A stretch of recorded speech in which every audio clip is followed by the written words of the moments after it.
കലൂർ സ്റ്റേഡിയത്തിൽ ഉമാ തോമസ് MLAക്ക് അപകടമുണ്ടായ സംഭവത്തിൽ GCDAക്ക് വീഴ്ചയുണ്ടായിട്ടില്ലെന്ന് അന്വേഷണ ഏജൻസികളുടെ റിപ്പോർട്ടുള്ളതായി GCDA ചെയർമാൻ കെ ചന്ദ്രൻപിള്ള.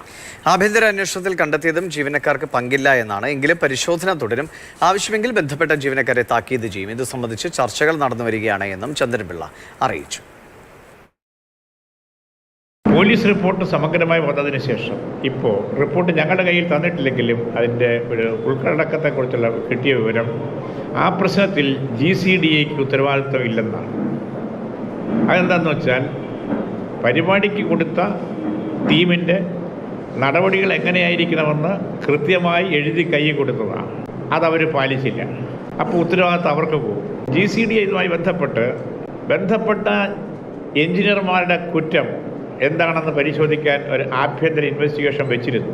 ആ കണ്ടെത്തൽ അവർ നടത്തിയത് നമ്മുടെ ജീവനക്കാർക്ക് നേരിട്ട് അതിനകത്ത് ഒരു പങ്കുമില്ല, അവരുടെ കുറ്റം പറയാനാവില്ല എന്നാണ്.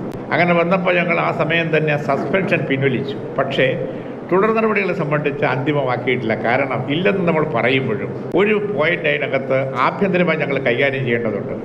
അങ്ങനെ ഒരു ഇൻസ്റ്റലേഷൻ അവിടെ വരുന്നത് ഞായറാഴ്ചയായി പോയി എന്നൊക്കെ ഉള്ളത് ഉണ്ടെങ്കിൽ ഞങ്ങൾ ഒന്നുകൂടി പരിശോധിച്ച് ആവശ്യമാണെങ്കിൽ അത് ബന്ധപ്പെട്ട ജീവനക്കാരെ താക്കീത് ചെയ്യുന്ന ഒരു കാര്യമായിട്ടത് മാറ്റി തീർക്കുന്നതാണ് ചർച്ച ചെയ്യുന്നത്. അത് അന്തിമമായിട്ടില്ല.